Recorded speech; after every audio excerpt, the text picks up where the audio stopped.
I'm doing a little bit of my weekend prep, and this is something I made for a quick breakfast in the morning during the week. I think it will help to have something that I can just take on the go.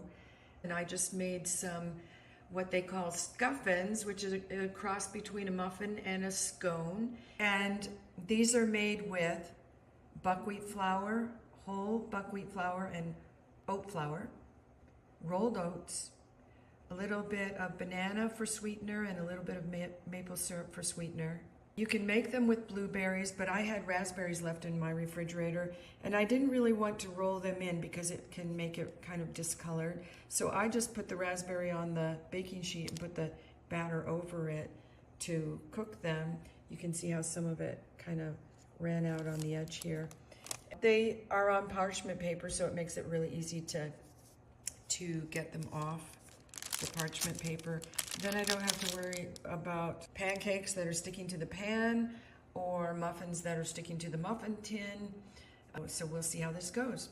They smell delicious. You can warm them and use them during the week. I expect they're going to be a really nice addition to the week on the go breakfast menu.